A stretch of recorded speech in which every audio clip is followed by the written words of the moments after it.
Hello, everyone. Welcome to another episode of Play the Tape. I am your host, Derek J. Fields. I have a wonderful guest. Well, all my guests are wonderful. This is my sister in God, my sister in recovery, my sister in comedy. She is a comedian, songwriter, singer, poet, actor, the advocate for the underdog, and she's a woman of God. And I love her so much. The way we met is very crazy. We was at a comedy open mic in Virginia, and she just sat down. It was like, "Can I sit here?" I was like, "Sure." And it was instant chemistry. Like I knew this spirit from a long time ago or a different life. So I want to introduce my guest, Tavanya Thomas. How you doing, my sister?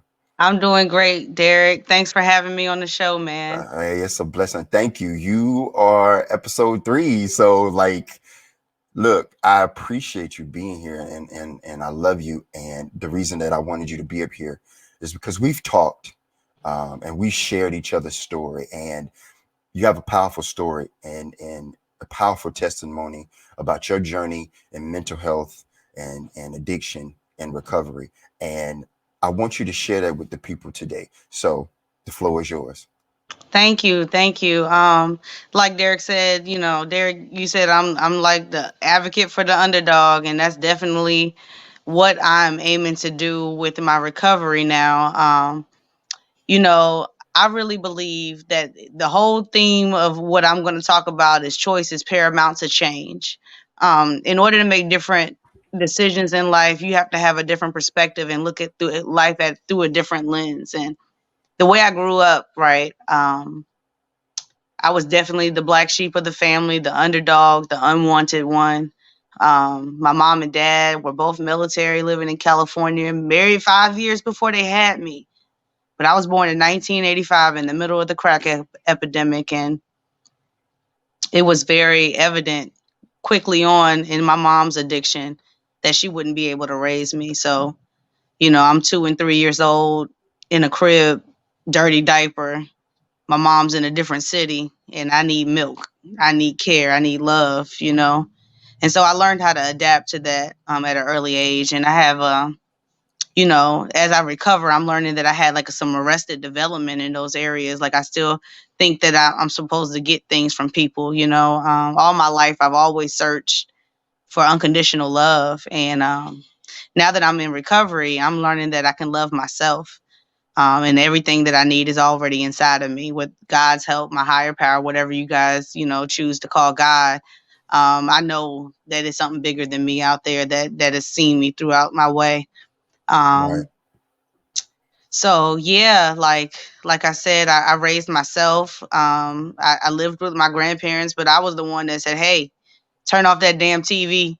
You got school in the morning." I was that parent to myself. Right. I'm talking about washing drawers in the sink because I ain't want to, How have dirty clothes on. You know how what I'm old were you? saying? I do. How old were you when this happened? When you had to go live with your grandmother and your grandparents? I lived with her. I lived with my grandparents from the age of 2 until I was 9. Hmm. On my ninth birthday was actually the last day I lived with my biological mother, and that's a whole nother sermon right there. But I'll tell you a little bit about it, how insidious the disease of addiction is. I woke up on my ninth birthday, and me and my mom went to all the crack houses we could find, and we was asking the people that she would normally be in there with that they would give me $10 for my birthday, a dollar for the extra year. And we had about 5 people comply. And by the end of the day, I had about $50. And my mom said, I'm gonna go down to the store and I'm gonna buy you a cake, some balloons. We're gonna have a party. Hmm. Big celebration. Go home and cut the grass and I'll be back. And just like all the other times she said she'd be back, she never came back. Um, and it was 2 weeks before I saw her again. And by that time, my grandparents were fed up with the back and forth from me being 2 years old up until 9, with her back and forth, dropping me off, coming to get me, new boyfriend, new living situation. And that time in my life from 2 until 9, I went through a lot. Like I said, the disease is sneaky. I know my mom didn't mean no harm, but she Hmm. used to sell me for drugs and sit and watch and get high while her boyfriends would molest me. Excuse me. It was a hard life. I never knew though that I had a disease of addiction at such an early age as well. I remember I was addicted to like running after cigarette butts and weed Mm-hmm. joints in the ashtray, drinking alcohol even though I didn't like it. I just saw my mama do it. You know what I mean? So I wanted to do everything she did. And it's funny because I look just like her. You know, I'm her clone, and I always had the saying, anything she can do, I can do better. I can do anything better than her. And I just got to change my perspective on the things that I'm going to do better. Cause I was like, you know what? I'm going to be the biggest crackhead in the world one day, cause I had this pain inside, man, Right. of not being wanted and not being accepted and just feeling like thrown in the trash. I'm talking about being at McDonald's and everybody got money, all your friends got money to eat, and you the only one that ain't got no money, and you asking a random white person, "Hey, can you buy me some French fries? Because I'm hungry." And I'm 8 years old. Yeah. I didn't. I always asked for help when I needed it. And so that like kind of ties into the recovery. Like I was pinging that certain part of my brain that just pinged pleasure and survival, pleasure and survival. If it wasn't about pleasure or survival, I didn't care. For like 30 years of my life, I lived like that. Um, and all the thoughts in the front part of my brain that said, "Hey, you need to do your homework," or later on in life, you need to buy some damn maxi pads because your ass is bleeding to death. Like all those thoughts got pushed to the back. They were Mm-hmm. not necessary, but pleasure and survival, I knew those two. I knew those two very well. I think it's the pituitary gland that pings those two sensory receptors, and like I said again, the disease of addiction is insidious. So while I was addicted to drugs and alcohol, I began gambling extensively later on in life, and that really kind of kind of meshed with being a child and being at Chuck E. Cheese, which Chuck E. Cheese is ain't nothing but gambling for kids now. Yeah. Um, I was It is. the Yeah. 6 year old running around Chuck E. Cheese, busting little 2 year olds in their face for their tickets and their coins and pushing them over, sticking my finger in their pizza, if they ain't give me up their tickets and coins. And then when I left, I had to leave and go home. I get drug out of that place like kicking and screaming, same way I did from the casinos later on in life. Um, yeah.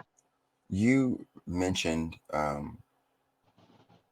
all the different trauma that happened as a child. When did you started putting pieces together as far as your trauma and your mental distress? Because I'm going to ask, were you able to talk about it to anyone? Was there anyone in your family or any counselors at that time that you could go confide into uh, to get this off of you? I'm To it, glad you asked that because when I was 6, right? I was very like suicidal thinking. I had suicidal ideations really bad because some of the things that were going on, right? My teacher, mm-hmm, she pulls me aside. She goes, you know, you answered the question in class. She said, we asked, what was your New Year's resolution? You said, hopefully I'll be dead by then. And she said, what do you mean by that, little 6 year old child that shouldn't be knowing about suicide? I said, well, even if I could go to Chuck E. Cheese every day of my life, I still want to die. That's the reference I had. right, And I did keep a lot of stuff to myself because like the trauma I mentioned with my mom and the rape and molestation and stuff, if she accepted it and it was okay in her eyes, then who else could I possibly tell? Who else would possibly care? Um yeah. Like I didn't talk about it a lot, but at the age of 13, I got this friend, Tanika. She was my best friend, and her family had four girls. All names start with T, and then here comes Tavanya, the fifth T. And I went mm-hmm, over their house for a birthday party. Didn't think nothing of it. Mind you, I'm plotting the whole time because I'm looking. I'm like, damn, these people eat dinner together at the table like this is Family Matters or some shit. You know what I mean? Like right, it was very different for me to see a family operate in a more healthy way. And so that's when my mental illness really kicked in, because I said, hey, something is wrong. So you mean to tell me life ain't supposed to be like it was and other people got a different life than this? So you was 13 when maybe you would say a moment of clarity hit at that time. Moment of clarity hit. Yep. That And as that people. moment of clarity hit, I Hmm. started other behaviors like self mutilation and anorexia to cope and to control the feelings that I was having about my family situation being the way that it was. I couldn't control them, but I could control my pain, and I Right. couldn't verbalize or show pain to a very emotionally inept family. Hmm. So the way I instead of cutting them and hurting them, I hurt myself. Right. You took back what you could control. I could definitely Right. could relate to that. Same thing happened to me in my childhood as well. I had to take back control or control what I could in a situation that was volatile. Um, moving forward, um, when did your um, disease of addiction start to manifest itself to you? Uh, as far as Um, the drugs and the gambling, when did it set in? Or were there times where it would show itself, go away for a little bit, come back, go away for a little bit, and then was there a time that it was just on set? well, giving honor to God, who's the head of my life, right? When Yes, I realized absolutely. at 13 that this life was weird and shouldn't be going this way, the family that I told you about, Tanika's family, they took Hmm. me to church. And I'm telling you, man, it was the foundation for my life. Um, if I ain't never seen one in my life, that church in Hampton, Virginia, set me up for success in my walk with God and in everything. Like I see things differently just because of them. And I remember Tanika's family trying to drop me off at home, and I'd be in the back of the car crying because I didn't want to leave God's Hmm. spirit. I didn't want to leave His people because I was accepted there. I was loved there. I got hugs. I got affection. I got structure, everything. At that age at 13, I was very hungry for the word of God, right? And all I wanted to do was be where the meat was. Forget Hmm. the milk, you know. I didn't have time for milk. I felt like milk was for babies, literally, you know? Hmm. Like I didn't want to go to youth service. I wanted to be in the main sanctuary where the adults were learning about, the mind, the will, the emotions, the intellect, and the imagination that make up a human being.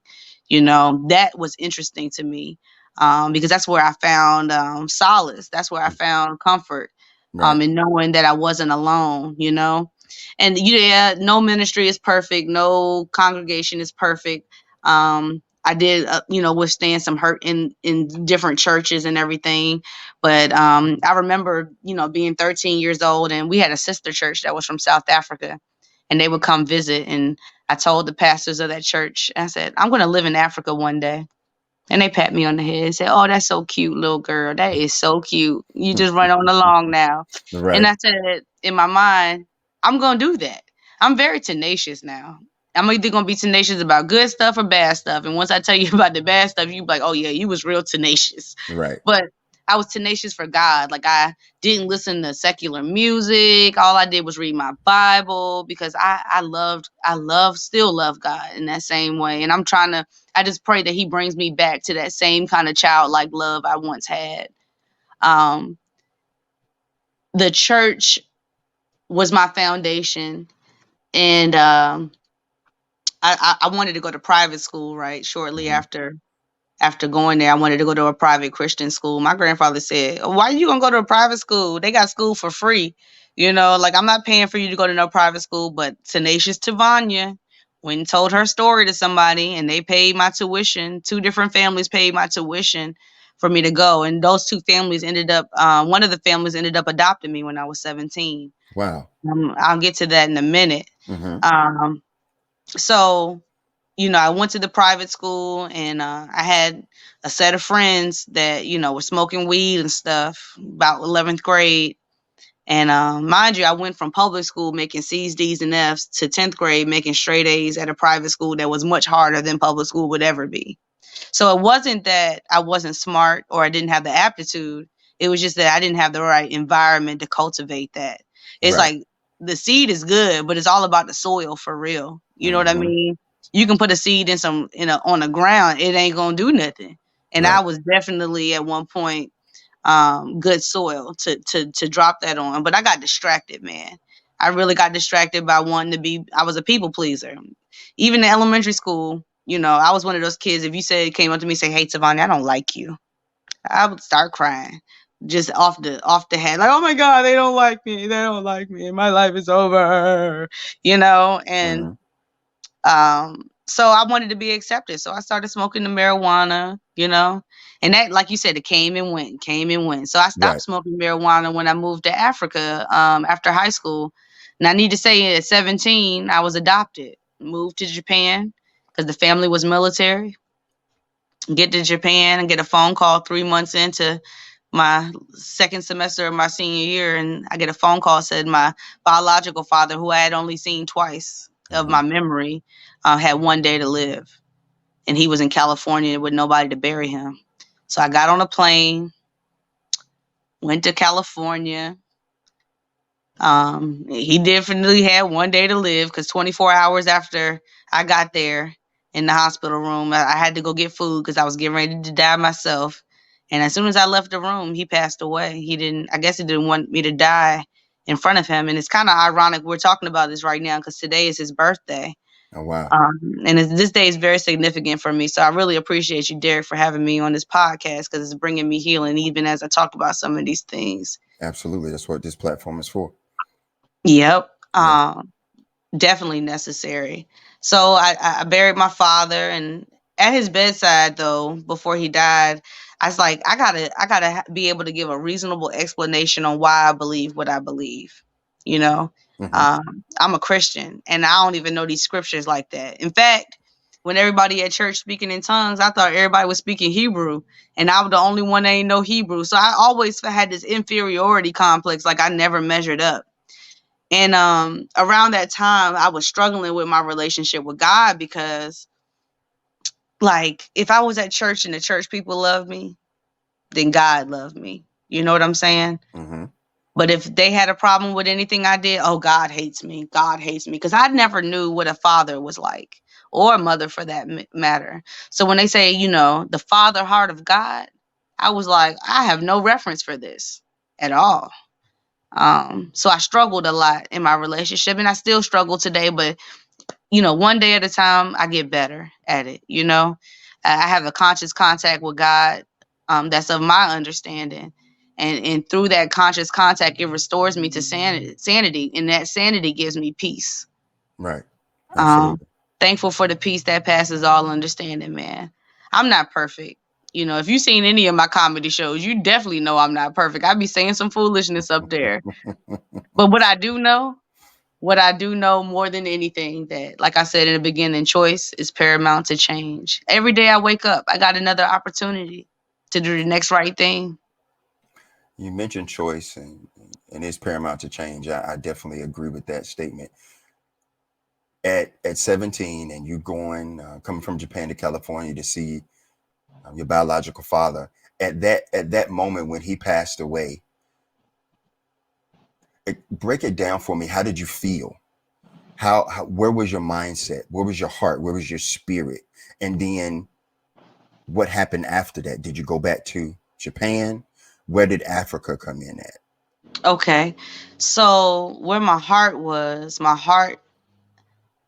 let me backtrack just for a little second. That's When I fine. was 13, going to that other church, Hmm. that first church, I was in a ministry called the Convalescent Ministry. And that's where we go to the nursing home and we have service for the old people. Even before that, my grandfather, who raised me, was a deacon in the church, and he would go visit the sick and the shut in. And I didn't know God was prepping me to be in the healthcare field, right? Right. Because going with attached to my granddaddy's hip, I would be putting band-aids on people that got cancer. That the band-aid ain't gonna help nothing, but I had this passion in my heart to make people comfortable. Hmm. I have a spirit of hospitality. I have a spirit of just serving. I ain't come to be served. I came to serve. You know what I'm saying? Yeah, absolutely. Um, so, when my dad was passing away and then I was in Japan, my whole thing was I can make him better. I can make him better. And I didn't have the understanding I have now. Because even as my cousin passed away a couple days ago and I went to the funeral, I learned that people going to get their healing if they're a believer, either on earth or in heaven. We don't get to make that choice. God makes that choice. And I'm thankful either way. I'd rather him have his healing than to be suffering still. You know what I mean? Yes, I do. And that brought me a lot of peace. So, when I was standing at my dad's bedside and I was looking at, trying to figure out what scripture I could pray to this agnostic atheist, black man is God kind of man, and I didn't know what to say because I was like, Dad, please accept these scriptures and just believe them before you die because I ain't never been with you. I don't know you like that, and I want to see you in heaven. You know.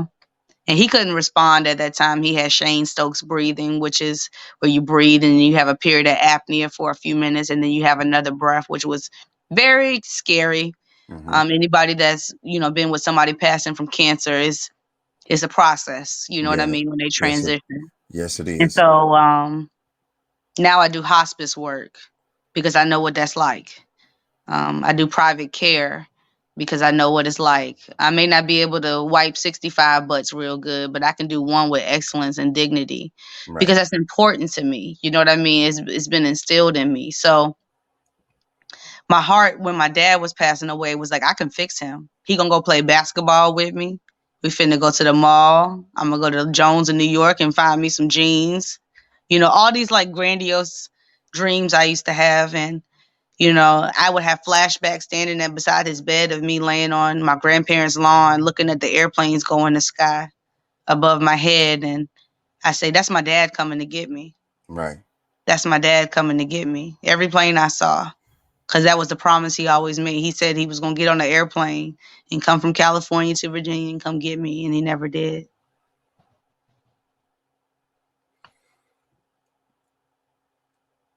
I know that is tough, um, and I know you come a long way with God's grace and His love and His mercy. So, after your dad had passed, your biological father had passed, where was Tavanya on her way now? What was your journey like moving forward after that? So I finished high school in Hmm. Japan, graduated, and I remember my graduation. It was June 7th, 2003, and everybody that walked across the stage they read like a little index card of what the person's plans were. And I remember all these people were going into the officers academy and da da da da da da, all this grandiose, nice, you know, Right. stuff that really don't matter about your character. You know what I mean? It's just that Yeah. you paid attention. That's what I feel about education. I love education. It's good and everything. However, comma, and emphasis on the comma, that you can still be an axe murderer and have a degree. You know, Yeah, that is true. that don't matter to me. You just say you just paid attention for 4 years or 8 years or 6 years or however long you did it. You may have done whatever you had to do to get it, but you got it. So that Hmm. really doesn't gauge a person's you know, how they gonna act in life to me. But that's just my stuff, I guess. But when I walked across the stage, they read on my card that I was gonna be a missionary in South Africa after graduating high school, and everybody clapped and thought that was awesome, and people came up to me afterwards and said that is Hmm. great. And I moved to South Africa that I worked at a Japanese American daycare teaching English for a while, and then that January of that next year, 2004, I was on a plane going to South Africa, and I was there for 2 years. How was that? I was being in South Africa at what, 18, 19, being there for 2 years. 18, yep, being How there was two that? years Man, it was the best of times and the worst of times, for lack of a better quote. Right. Like I served, I did what I was supposed to do. They were like, you like a real African American right now. Like you got 10 kgs of beans on your head. Notice I said kgs of beans, you know what I mean, on my Yeah. head, big sack of beans on my neck. Hmm. And then I got a baby strapped to my back, and I'm washing clothes at a tap. You know what I mean? Hand washing clothes at a tap. hanging them on the line, you're relating like they do in Africa. They was like, dang, girl, you was like the real African. You even poor like us. You can't even afford a damn ice cream cone from the KFC. I said, hey, it is what it is. And I Right. learned a lot there about like interpersonal relationships, about boundaries, about God. They really lied to me. They told me that it was gonna be, 50% about learning about God and 50% hands on. I really went there to be really an indentured servant for real, and I paid them to do it. But it Yeah. was a great experience because not only did I live in South Africa, I traveled to Botswana, Lesotho, Namibia, DRC, um, Zimbabwe. I went everywhere. Right. And because of that, it taught me that the world is very small. Hmm. The world is very small. And be all things to all people because you never know who you're entertaining, you know? Yeah, I agree with that. Yeah, absolutely. Yeah, I agree with that. Treat people how you want to be treated, with kindness, love, and respect, because you never know.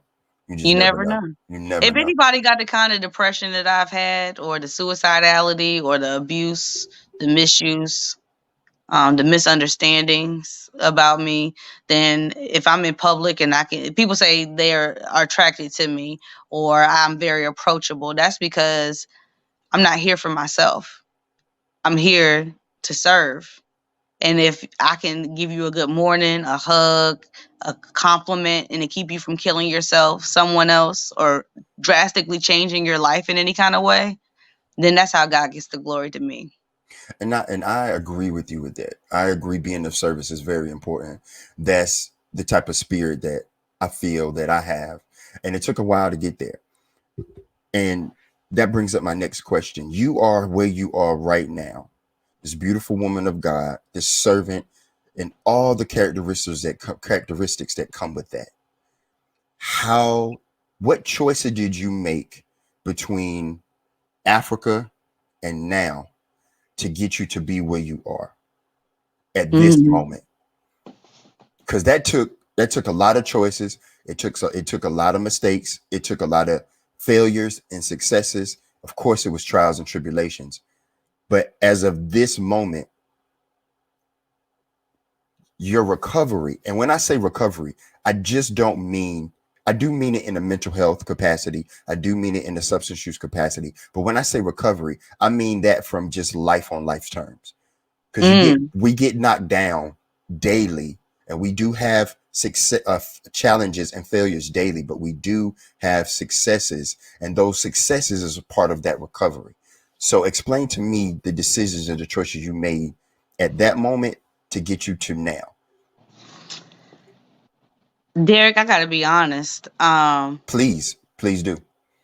God's plan, you know how they say he may not come when you want him, But he right on but he'll time. be there right on time. Yep.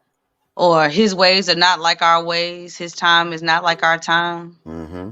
We cannot fathom the comprehend his innumerous wisdom or knowledge Oh that my he has. goodness. Yeah, we Oh my can't. goodness. As men and women, we See, can't. what the devil meant for harm, God is going to use it and is using it for my good. Not just for my good, but for the good of the community, for the world, for everybody I come in contact with. Right. Amen. Just Absolutely. yesterday, I was with a family from my current church, and I visited them at their house, and they have a 17-year-old adopted daughter who I'm an empath, right? I feel. I can't even go to clubs or Walmart or nothing because it's too many people and I feel too much. You know what I mean? I got to put Hmm. blinders on when I go into public places because I'll end up picking up a signal from each and every human I come in contact with, right? Right. And so that that's what it's about. People miss it. They get caught up really about God. I feel like, God is love and love is God, right? Right. And when I was in addiction, the things I was running from, which was God, love, and people, are the very things today that I'm running towards. And those things are all interchangeable. God is love. God made the people. God say love the people. The people love God. And love is Mhm. love. And that's what I always been running from, is trying to numb that feeling of not needing the things that I already have, that are already within me. Right. The enemy wants to kill us. The Bible says he sneaks about like a roaring lion seeking whom he may devour. Who he may devour. Who's going to allow him to come in and wreak havoc in their lives? Just for the day? I'm not playing that. Homie, don't play that. Hmm. Because I got too much to do. God is taking me. I've been molested, raped, physically abused, assaulted, mentally abused, verbally abused, financially abused, and spiritually abused. There's nothing that I have not really gone through. Right. And I know this, we got about 30 minutes left, and I can't even do it all justice to touch on all those areas. But what I will say is that everything that has happened to me is going to be used for his kingdom. Yeah, we do got about 30 minutes, but you'll be back up here. All my guests will be recurring guests because I tell my audience, I tell our audience that it's hard to tell a story in an hour, but we get a feel, a sense of who you are. And we'll be able to elaborate more on your story as you come back on different shows and different episodes. Um, of course, all glory be to the Most High God. When was it in your addiction, in your mental health, that you saw? Because God speaks to us through people. He speaks to us through song, through God can speak anywhere. It could be a billboard. It could be someone sending you. I got because where I'm at, I'm trying to find my clarity, my sense of direction, being patient, being letting God's will, letting me be able to surrender to God's will. Let his will and my will line up. And Mm, I got that today. And from another sister in the fellowship, she sent me these readings. And man, I knew that that was God using her to get to me. So my mm. question is, in your mental health, in your addiction journey, was there a definitive, I know that's God talking to me right there. I know that's God talking to me right there. Okay, that's God talking to me right there. Oh Maybe. yeah, having that gun put up to my head that last Mm-hmm. time I smoked crack, Mm-hmm. that was God talking to me. If I ain't Yeah, never heard his voice before, that was he said it. you better run up to the rehab or somewhere and get you some recovery. Right, Because he said Satan can't kill you, but if you allow him, what I'm gonna do? right, right, If you right. welcome him in here, what I'm gonna do? You know, Yeah. Satan should have killed me when he had the chance because it's on and popping now. I'm Mm-hmm. telling you, I am, like I said, I'm an advocate for the underdog. Mm-hmm. I'm about to see a lot of change happen. I mentioned I'm in the healthcare field. I work with seniors. Um, I work with the Alzheimer's Association as an advocate and ambassador. I was with the 11th district in Georgia with Barry Loudermilk's office, and I was promoting legislation. And I talked to Ossoff and Warnock like they my homeboys, on a Zoom call. I'm like, hey, all I need is $289 billion to co-sign this act, and then everything will be cool, man. Then we can get some help. They like, Right. we like her. You know what I mean? Because I'm not putting on the air. I'm not putting on the front. This is really who I am. Mm-hmm. I was at a meeting today and I shared, Derek, about my key tags, from the rooms Right. and 12-step program, which we won't mention too much, but keep the anonymity. But I went to the funeral and I was holding all the key tags in my hand because I ain't want nobody to see these bright ass orange and green and all these different colors. You know what I mean? Because I was Mm-hmm. like, and then I said, let it go. And I actually let it go. I let the key tags go. You know what I mean? And I let the fact go that my recovery is my recovery. These people are sick. The 12 steps is not just for people who are on drugs and alcohol. No, That's they are applicable to people for e- people in everyday life. everyday life. It is spiritual principles that are built up, and they come from God. They Right. come from God. They are in the Definitely scriptures. God inspired. Yeah, absolutely. They come from the scriptures. They come from His Word, and you're absolutely right. Um, so you said you let it go. I let it What go. happened? So what happened once you let it Ain't go? nobody say nothing, but they saw it. you know? But the Yeah. thing was, I was determined not to be a topic of conversation in the first place. You know what I mean? It Mm-hmm. is what it is. And if somebody asks me, yes, I live in a sober living. Yes, I am in a 12-step program. Yes, I have the disease of addiction. And if I'm not careful, if it's not arrested daily, it will kill me. The next time I go back out, it's finished for me, finished and clear. I like how you said that, because people need to hear that. They need to see and hear where you've come from, what you've overcome, of course, with the help of God, with the grace of God, and your understanding of knowing that. And your testimony and your story is powerful. Um, I'm really feeling what you're saying because I try not to. There, I was Yes. the biggest crackhead in the world. And like 5 times that I did it. My second time doing it, I remember my mama, who was the second biggest crackhead in the world. She came over to my house and she said, "It took me 40 years to get to doing some of the stuff it took you 3 days to do, Tavanya." I'm talking about putting 20s on my stem and smoking it in one puff, you know? Mm-hmm. But today, thank God that just for today, you can give me one the size of the moon. I don't want it.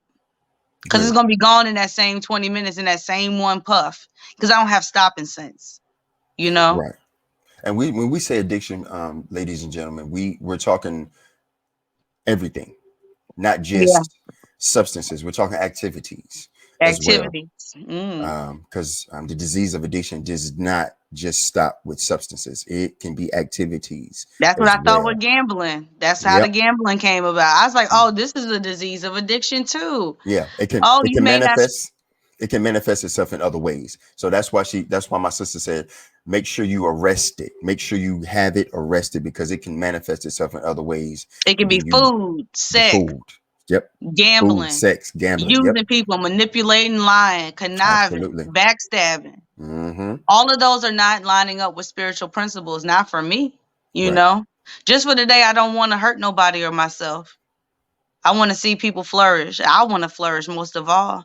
Cause I got to look at it as an inward thing. It's about me today. You know what I mean? Right. Derek, I'm going to tell you, like, from gambling and everything this time around, today I have 36 days. Yeah. 36 days off of Yeah. everything. Off Yes. of everything. And Yes. I've been in this process a long time, but I didn't want to surrender. I didn't want God to take control. Cause first of all, he probably mad at me. You know, in my mind, I'm thinking he probably mad at me because I got this going on, I got that going on, I smoke cigarettes. You know, always feeling like I'm condemned. But if there's no condemnation in Christ Jesus, somebody lying, and it ain't God. Yeah. It's I me. agree. Yeah. Yeah, I'm It's the condemning myself. it's the enemy still trying to whisper and get through. And It won't even the enemy. It was the inner me. same thing. Same thing. I mean, it's the enemy is always can come at different forms and shapes, but to understand that that voice is not of God. So, and we could tell the difference. Um, the enemy will always try to come at you with different forces and different tactics, and like, oh, you're not worthy, or you're Mm, not welcome, or you're not loved because you're still doing this, that, and the third. right. And I still feel like that sometimes now, but thank Right. God for his grace, his Absolutely. unmerited love and favor. Unmerited mean I ain't have to work for it. Thank God I ain't have to work for it because I would have not had no grace then. This is true. Um, I want to ask you, for you, when you reached out for help, when that gun was to your head and God was whispering to you and telling you that no weapon formed against you shall prosper, but what do you want me to do if you keep going down this road? Because I got stories like that too. I shouldn't be here. Um, you reached out for help. How reaching out for help, was that something easy for you to do? Yes. Okay. It is because of the way I told you, me at McDonald's as a child wanting them French fries because everybody else had food. I had no problem asking for help if I truly couldn't do it in my power. Right. Okay. Asking for help was easy, you said. Accepting the help, was that easy or was that a little bit more challenging? Nope. Accepting the help was even better. It was even easier because now it's like, whew, I don't have to do this like this no more. Okay. It's an easier, softer way now.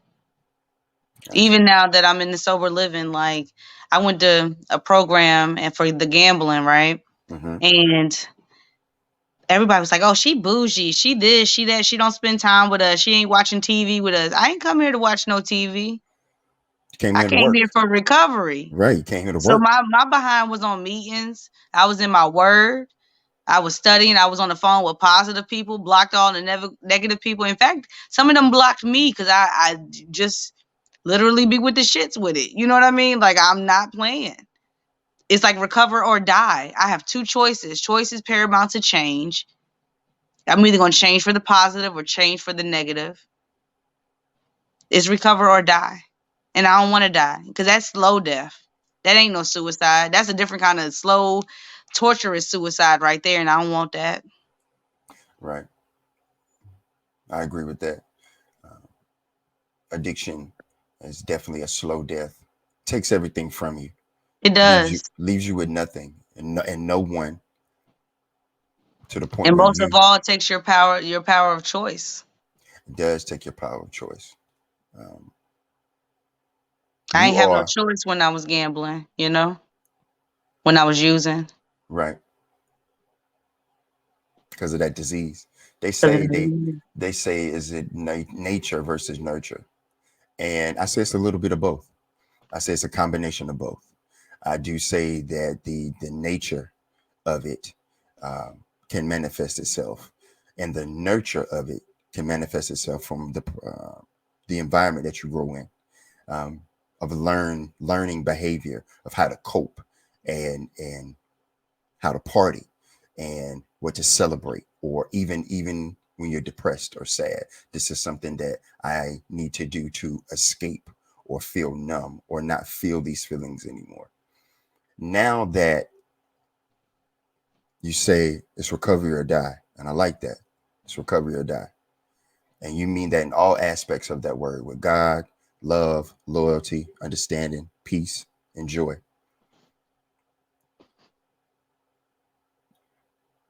Has your journey of everything that you've been through made you the woman that you are right now?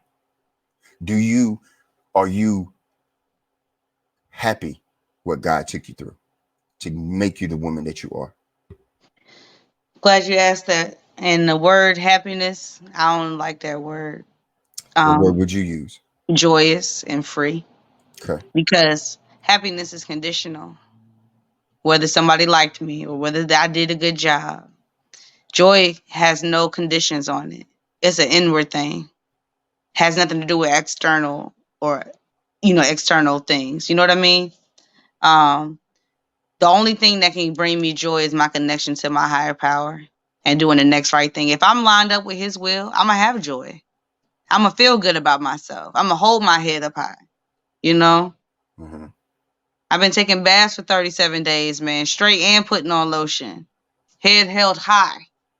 You know, because I got joy and it's not conditioned. If I really had happiness, then I would be in some type of worry because I got some unmanageability with my finances because of my previous gambling habit that's not resolved yet. You know what I mean? Mm-hmm. Then that would destroy my happiness if I were to go think about that. But I got joy because I know He's in control. Are you grateful for the journey and the road He took you on, and that He Man, brought you grateful, through? grateful even for the ugly things in life because it built something in me, even though it didn't feel right. And you get to pay that forward now. Yep. You get to pay that forward. You get to have, we get to have the responsibility of reaching down or even jumping down into that pit or that hole because we know the way out. And Yep. I stress that a lot. And that's being of service. And that's what me and Tavanya do. We get to pay it forward gratefully. And I'm glad you came up here to remind me and my audience that what joy is. And I appreciate that. I needed to hear that. You help me with my recovery just as much as I help you. We help each other because it's a That's what it's sisterhood about. and a brotherhood. And I'm thankful that you're here to do that. And I needed God used you to come on my show to strengthen my recovery, to let me know that, hey, there's always joy in the morning. And I thank you for that. And I thank God for that. And I needed that because I was at a low place. I'm not gonna lie. This platform is about honesty and transparency. And I was at a Hmm. low place today because of still doing some of the fleshly, worldly things that's in my nature, not in my spirit, but in my nature, not in my spirit. And I thank you for sharing what you did. And it put joy in my heart. And I thank God for you. I really do. Amen. I That's what think, it's about, man. yeah. You see, just that quick, me just sharing how what I went through in a few little words But you mean it. changed. I do. But you mean it. You're genuine, and that's the thing. You can tell when someone's doing lip service. Right. I'm a feeling person too. I felt you. Even you're all the way in Virginia. I'm in North Carolina. I felt you. I felt your spirit and your energy. That's you can see I'm happy, like I'm uplifted, and I appreciate that. Derek, let me say one more thing before we Yeah, finna get off though. yeah, yeah. Just continue, man. And this is for everybody listening. Keep your gratitude high Mm-hmm. and your expectations low. Let me tell you about expectations. Please. All of them are unrealistic. Any expectation only expectations that's realistic is you expect to nothing is really realistic for real. You can't expect your car to turn on every time you do, especially if you ain't put the oil in it like you should, and especially if it ain't got no gas. You can have that expectation all day, but until you do the work, Mm, right?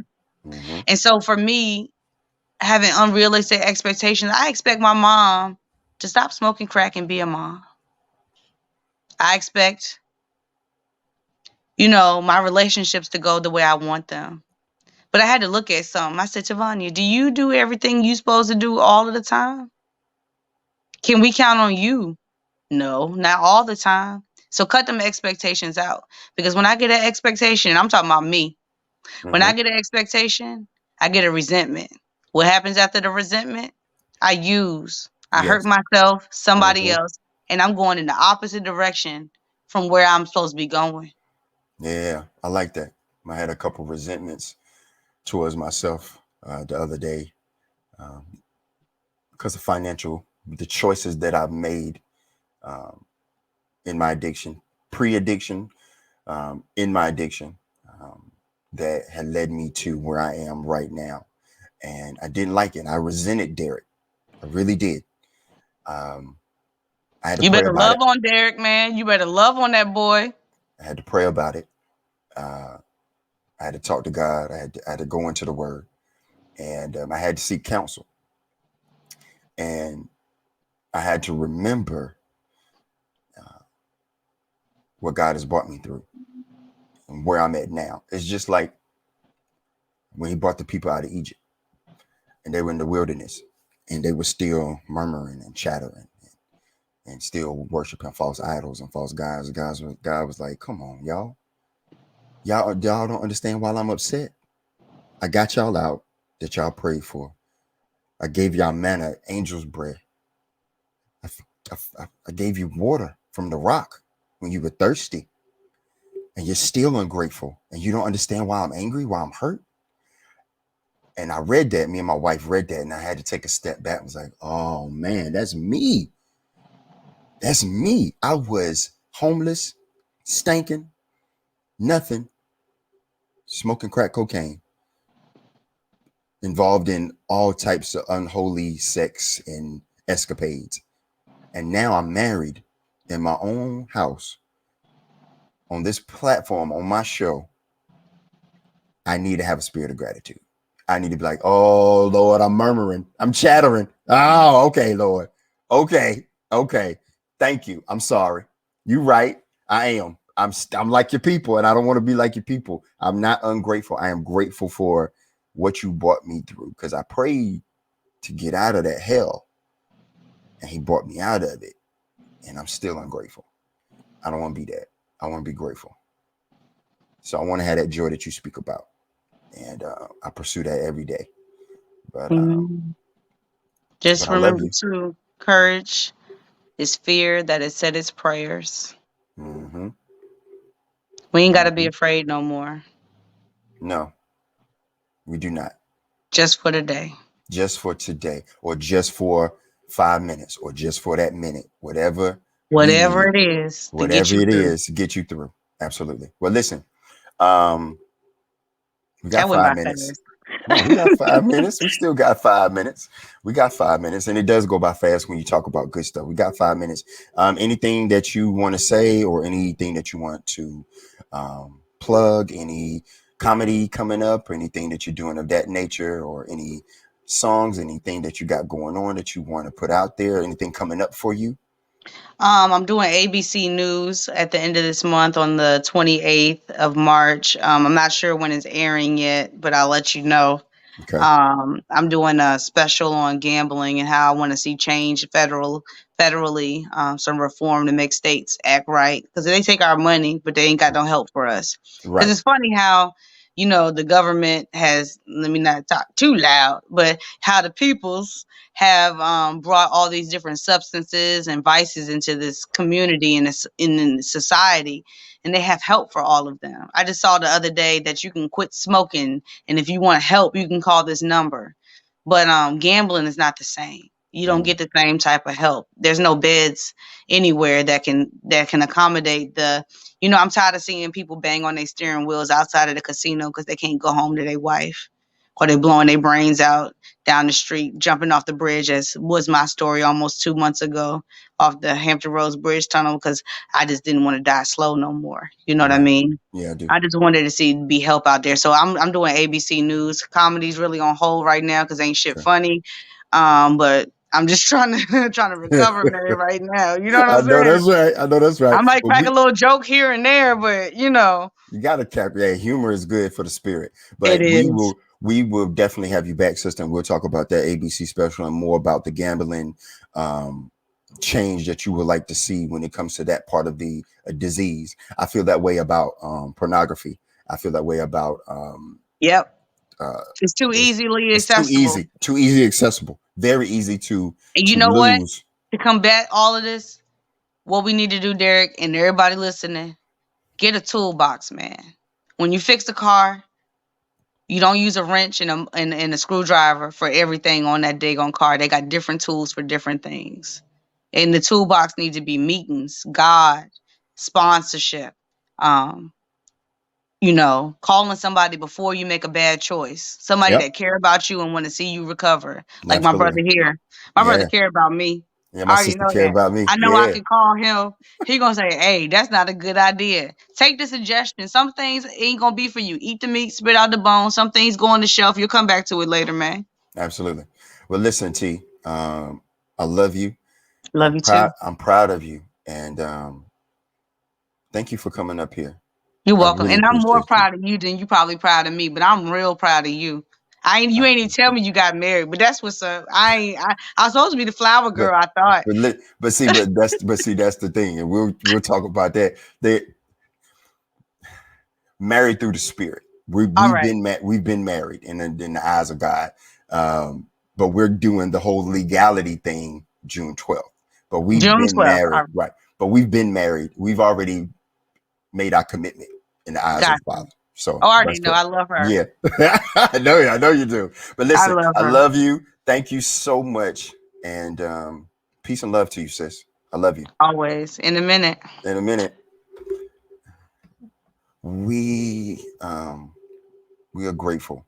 Um, I know I am, and my spirit was low when I came up here, but my sister, God used her to uplift me too, and I hope she did the same for you. Uh, we can have peace and understanding. And with understanding comes love, and with love comes hope. With hope comes faith, and with that comes love and recovery. And that's what Play the Tape is all about. We're here to share our experiences and to strengthen each other as a community of people who suffer from mental health challenges and substance use. and just everyday life, trials and tribulations. We love you, and we're so glad and thankful that you were able to join us today. Take care. Peace.